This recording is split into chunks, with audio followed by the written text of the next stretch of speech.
afternoon, ladies and gentlemen, all participants, dear colleagues. We are pleased to welcome you once again to the first International Conference of Smart Computing and Cyber Security, Day 2. First and foremost, warmest congratulations to all the team members engaged in the organization of this event. Organizing was seemingly challenging due to the time we found ourselves. Congratulations once again. Without taking most of your time, I would like to call Dr. Basim, the program chair, to introduce our keynotes for the Day 2, and also to introduce the winners of the Best Paper Awards. Please welcome him. Good afternoon, ladies and gentlemen, dear colleagues.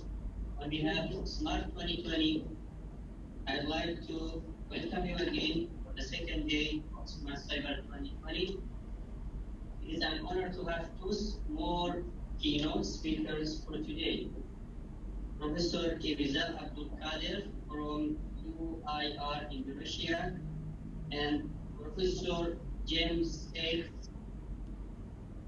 First, let me invite our first speaker, Professor Rizal Abdul Qadir, Associate Professor in Information Technology Faculty of Engineering, UIR Indonesia. Professor Rizal has Indonesia Professional Engineer Certificate.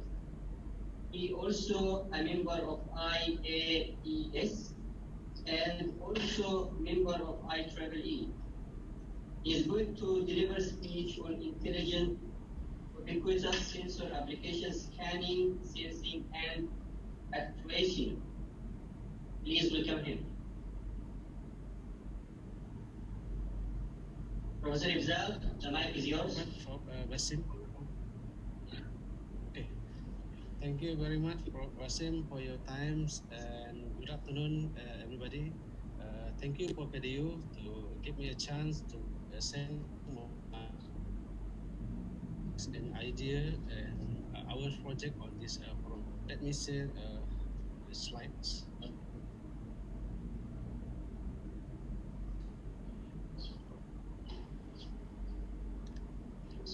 Okay, in this session, I just shared our experience on some of project that have been done in previous. So now it's intelligent ubiquitous sensing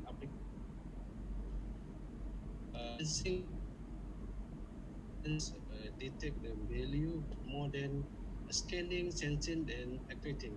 So I'm Rizal Abdul Qadir from Islamic University of Riau. So this is Riau. For your information, this is Indonesia map. Riau is over here. Actually, we are close to Kuala Lumpur and Singapore.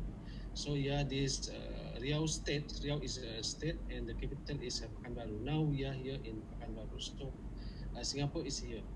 So this our campus,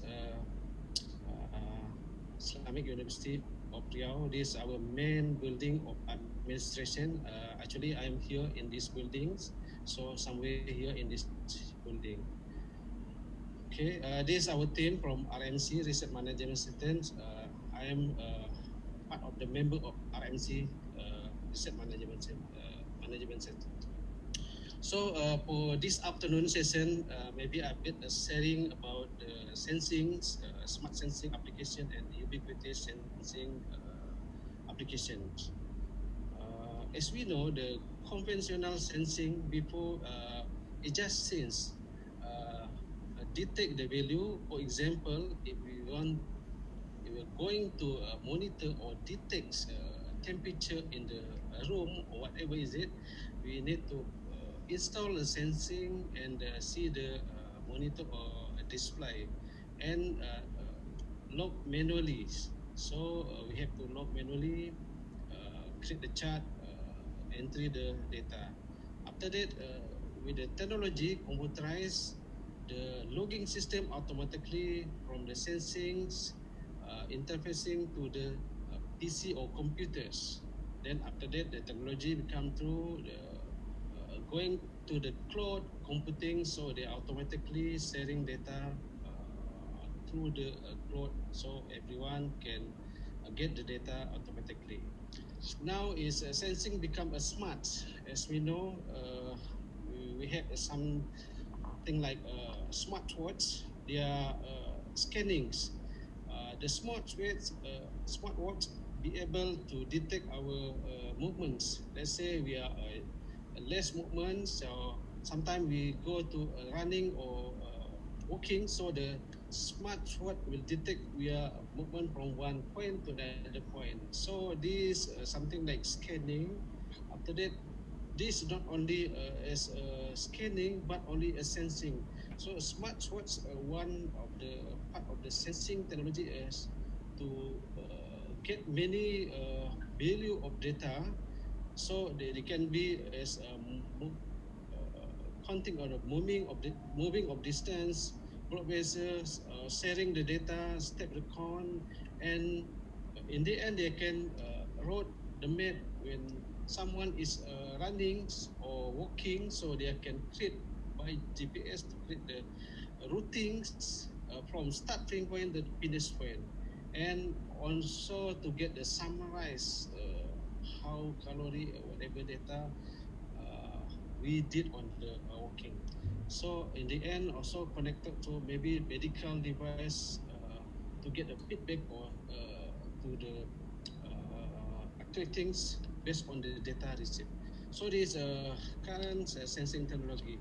So I just say one of our project on the sensing that we have done and a couple of years ago for the river. So we are in the city where a Biu River. One of the river is at the city center. They call Sia River. So this river is got polluted because many kind of the effect because of the industrial, the community and environment. So we trying to do a smart sensing. This figure how river they polluted. The water is polluted and the activities, the community is still use river as daily activities or the at the river. So also the industrial operating and around the river, because of river is one of the transportation to their goods, to send their goods. So they use river and operated close to river. So what we do is we try to do detect basic parameter of the waters. So like temperature, dissolved oxygen, pH, salinity, flow, and this basic parameter we try to sense use sensing system that we have built in our lab. Series temperature sensor, DO sensor, electric EC sensor, electric conductivity sensor. So we build and we test in-house in our lab. So we do simulates by changing the water to make sure the sensor is be able to monitor to detect the changes. Let's say we heat up the water to make sure the temperature is up and the display is up as well, and we change the water pH and other parameters to make sure the system is workable. So we do something like interface, feed up the data and create the data logging and create the program. So this prototype or we did in our lab. In the end, we deploy on the on-site. So this our sensor deployed on river. So we look the data and some parameter we collected on the river like the flow, temperature, DO, whatever related to the polluted water. So we collect all the data.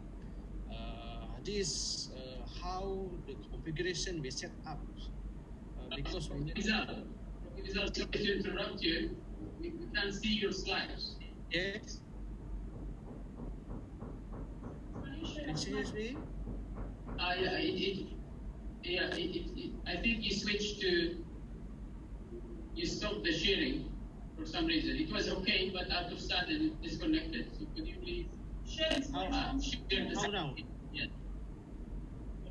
Yeah. I think we missed a couple of slides there. We can see actually. You can see from your side? Yeah, I can see. Yeah, in our side also, okay. Oh, okay. I'm sorry. Then I think just proceed, Prof. Rizal. I think it's okay. Okay, all right, Prof. Thank you. So this configuration, we try to adopt a wireless sensing networks configuration. So we deploy a few nodes on the surrounding of the rivers, and each node is connected each other to collect all the data. So the data is connected to the gateway and then to our backend system. So we collect all information, and recently we introduced cloud computing, so the data we can say easily to access. So all the data logged from the rivers, from the node sensor, we upload to the cloud computing, so we have access. By this data, we try to do analyze because every single data is very benefit to do analysis. We try to analysis with the algorithms, let's say DO, high temperatures, and others parameters. We try introduce one of algorithms to analyze what kind of content of the polluted, what kind of the chemical polluted on the water. So we are working with the chemistry scholars because chemistry more expert on the chemical content on the water. Based on data we are collected, so we do analyze with the algorithm. So in the end, we know so the polluted water because of the company or factory or housing or the house wasting environments or the rivers, because this data very important because let's say polluted water because of the acids, so we know this company is contributes acid this kind of material or chemical when they are operating, so we know this kind of the chemical used by factories, so the government can do enforcement to the governments. So all others, let's say the normal wasting or normal chemicals, so they are government know this river is polluted because of what chemical, then they know what to do and what action to going to do enforcement. So this one of our project. So next, this current project we are going on the healthcare application. So as we know, Wi-Fi is everywhere in the hospitals, university, shopping complex everywhere. So access point we can see everywhere, even the open area or public area. So we use this electromagnetic field from the Wi-Fi hotspots because the Wi-Fi transmit the electromagnetics. We use the signals as a passive Wi-Fi sensing. So what we do, this we are related to the COVID-19 pandemic now. So as we know, the basic parameter of the COVID is their cough, their breathing, and their movements, and we use this basic parameter to detect the patient movements. So based on the Doppler theory or the frequency movement shiftings, when they are patient any movements, so the electromagnetics transmit from the Wi-Fi access point is changing. There is shiftings. So we use this data to collect the information. So we capture by the graph or signals, and we send the fog computing because in actual it's not only one patient, maybe a few patient, even 100 or 1,000 patients. So all the data we collect and send to the fog computing, then we do analyze with something like deep learning algorithm because big number of data together. Then we go to the cloud computing. Once data is in the cloud computing, we easily to do analysis. Let's say for the medical analysis, doctor, we do treatment for the patients easily based on the data. So by this deep learning algorithm to specify the data, what kind of data needed for doctors, what kind of data is required for the hospital management. Let's say when the patient is starts treatment and the finish, how the patients every day, their daily activity, and also for mobile for the family monitoring as well as for the authority or government. So this what is a concept? As I said, there is a simple concept of Doppler frequency when there V is a speed of movement of the body of people on this speed of lights, and the theta is the angle of the movement. So this access point is already existing. So we use this electromagnetics. We install passive sensing. Use this electromagnetic. So this one of the result. We has Wi-Fi access point. This we have installed passive Wi-Fi sensing. So every movement of the human or peoples, even there can be detect a small movement, whether you are standing or walking or exercise, even laying or sleeping. There, this electromagnetic is very sensitive to every movements based on the Doppler segment. So we can create a graph line of sights. Even we are, if the access point is blocking by the walls, the graph is changing because of the propagations the walls. So this also some kind of the when the access point transmit the electromagnetics. When there are people, one people, two people, and three people, there is different propagation. That's signals propagation we analyze. This some of the graph. There is no humans. There is normal graph. When there someone is sitting, their movement. This sample of the opening, closing door. There are something like height movements, but the gap is the time is a bit bigger, like this. So when there someone is typing keyboard, waving their hands, walking. So this based on this graph, we conclude, we analyze. So the movements of the humans. This is another sample on the 3D, the graph of the picking up, sitting, standing, falling. Even a simple movement, the electromagnetics from the access point is changing.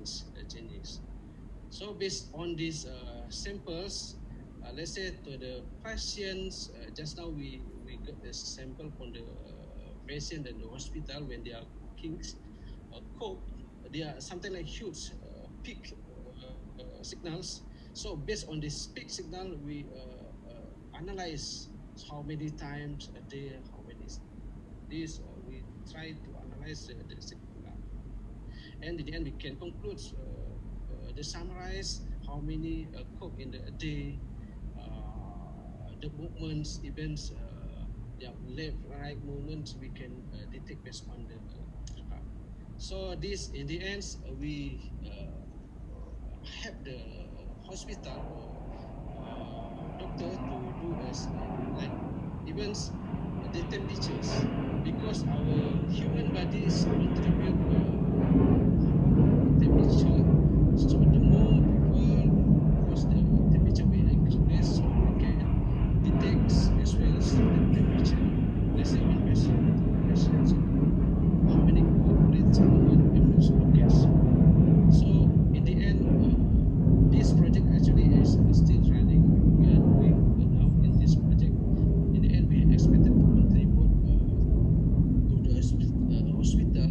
So to minimize the medical staff accessing to the patient, so they can do remotely treatments, less reduce the number of visiting to the patient because the COVID is one of the pandemic or one of the is very easy to contact. So we try to minimize medical staff to access the patient just by remote by access. So these two samples, the project that we currently doing. So CCTV now is ubiquitous sensing. Sensing is everywhere.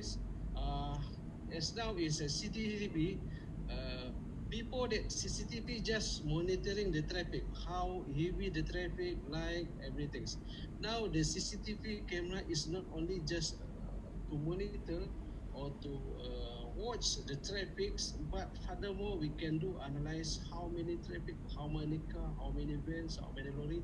So based on this image processing, we can capture. This sensing is not only camera is not just only the watch, but more than for the sensing. Use existing infrastructure to do a sensing without install new sensor or new device. So it is more efficient towards. So it is similar like this. With the image processing, we can do analyze the big, the bus, vans, small car, whatever. So this analyze. So as similar with this one, the can differentiate moving car and stopping car. So another example is like face recognition to detect movement of the humans in the especially in the crowded area. It's not only the facing to identify the who is even current sensing is we can recognize who is who is the ID. We can track our movement. So this part of our sensing system using face recognition. Another, so this of the also management, they are using room temperature. Room temperature is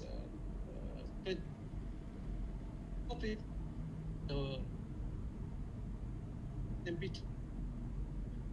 That's value they use to calculate how many visitors going into the shopping complex or malls.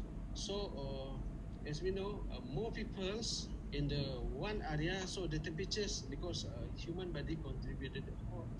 So so they calculate based the air conditionings. So they calculate how many peoples in the shopping country or the in the area. It's not only shopping complex, maybe other area office, hotel, whatever is it. So there is we don't need to put any or to install new sensor to count how many people in the entrance, maybe to count how many people. Actually, based on the room temperature or the air conditioner, we can estimate how many people in that room or area. So this most as we know is now everyone has a mobile phone. This one of the tools as the sensing. As we know is mobile phone is sense of for the our GPS, our location for the tracking of location. But more than that, mobile phone is not only for tracking our location. Furthermore, we many others parameter of ours. Let's say when we are talking, when we are video call, we can sense our face. So these all parameters become as sensing ubiquitous sensing application. This application of the GPS tracking system. So before this last presentation of the ubiquitous sensing application is everywhere actually. Eyes tracking, augmented reality, this can adopt. Actually, sensing currently is indirectly. It's not like conventional like people sensing go. It's just sensing to sense the value and get the data. But now it's sensing more indirectly when you have systems or eyes tracking like this proximity sensing, biometric sensing. Everywhere when you are enter the office, you use access password or finger. This sensing. That data can be used as sensing system. It's not only access or enter the building, but the fingerprint. When you are touching the fingerprints, you are sensing your temperatures, maybe how when you are using the face recognition or the eyes iris, the sensing also used for the your emotion on the day others. So these summaries, the sensing now technology is can furthermore this sensor actually is intelligent system cover all this system. Sensor is here, Internet of Things. The technology of internet embedded with the sensors. So sensor to get access or connectivity, they use Internet of Things technology, and every sensor contributes data. So every day we so data very huge, high volumes to become a big data. Then, of course, machine learning, one of important tools to analyze the data. So, sensing is just to get the data, the value. Then, to get the results, so we need machine learning and application. So the data can benefit. So the data also we can do this value of the data on the many application. So this my final slide is sensing is everywhere. Without our nose is actually our every movement of our daily life is sense. When you are talking, you use phones. When you go to the shopping complex, there is CCTV capture your image that you are in the shopping complex. When you are driving a car, so the speed up the your mobile phone will track you how fast you're driving the car. This all without our noise. This all the device, all the tools, sensing every day and daily every daily life is sensing. Actually, sensing is everywhere. So it's not like last time. Is sensing just you got sensing, you get the value. So this technology, I can conclude this presentation. The future trend of the sensing system is utilize current or existing infrastructure. Like just now is we utilize Wi-Fi or access point, existing access point, use the signal transmit from the access point as, to detect the movement. So use existing infrastructure more benefit because we don't need to install new device or new sensor for the scanning, sensing, and tracing. So integration of the IoT is for the connectivity is one of the solution to get the access and algorithm like deep learning, other method of algorithm.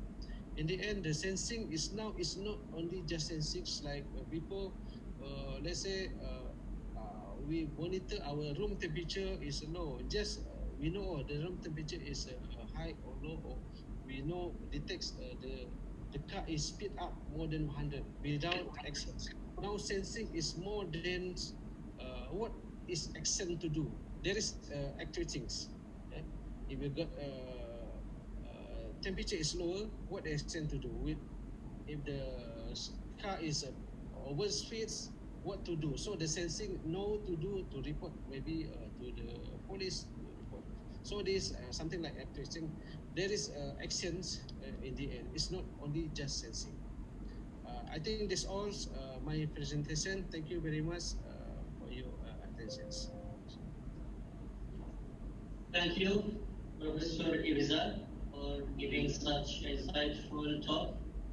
Now, anyone has a question, please feel free to ask. Any question from the guests?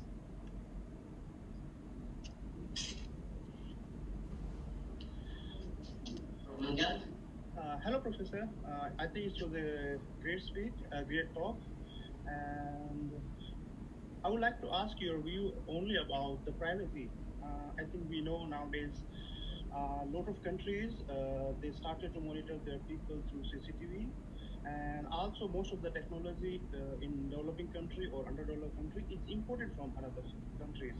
Like recently, US have banned all the CCTV installed from China, and similar thing happened in India also. because they think these are the threat to their country.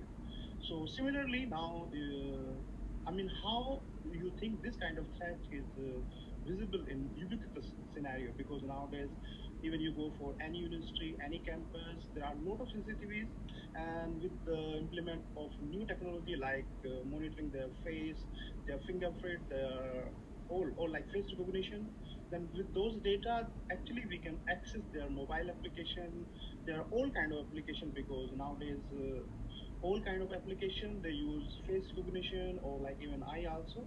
So I want to know your view, like how important is privacy in this ubiquitous scenario? Yes, this one of the contradicts. One sometimes we have to keep the privacy of the peoples. When you put the or install CCTV on the public area, or so we can access by face recognitions. We know the movements. Let's say I am here in the campus. There is a CCTV. After that, when I going to the maybe to the cities, there is CCTV. So the system, we also introduce a smart city in our government's smart city. So they install many CCTV in the public areas. So very easily by face recognitions to track, or it's not only just of course our mobile phone is very easy to tracking the people. Even we are going to the public area by face recognition, the government, the officer knows we are moving from the one point to other point by our face recognition. This break our privacy. So no more privacy. The government know every day our moving this day, today, tomorrow, this month, how far we are going to the outside the city, let's say overseas. The airport also got CCTV. This, I think this the government have to give some rules how far the privacy for the people can open to the publics. So it is something like our mobile phone communications. We are talking to the only police can access our transactions about chatting or message or talking. So something like this.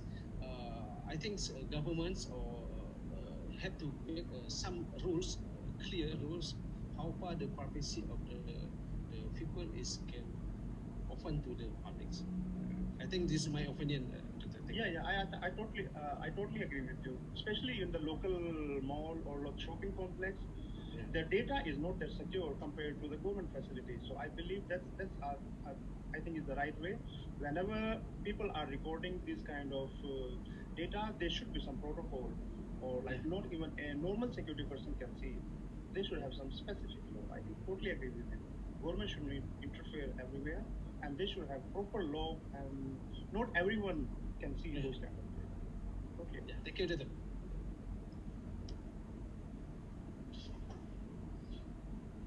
Yeah, I have a question also. In your slides, you mentioned that the room temperature can represent the number of visitors. So, in the real world scenario, do you think that can be implemented? Yes. I mean, room temperature can be used, or the sensors can figure out the number of people based on the temperature of the room. Yes, we did it actually in our classroom. Okay, we do prototype. Our classroom capacity is 50 students. So when 10 students entering, the temperature is something different when the more student going to the entire classroom. So the temperature is high. The icon detected. We use that parameter to assume how number of students. But in the big area, it's not 100%. Let's say in the shopping complex or the malls, 1,000 visitor, we very hard to achieve 100% percentage, let's say 1,000, maybe there is errors, but anyhow we can predict, we can estimate how many visitor over there. At least we can guess our visitor is high, slow, something like that. It's not exactly how many people unless we do many additional sensing. At least that kind of parameter can use to calculate how many people inside the rooms.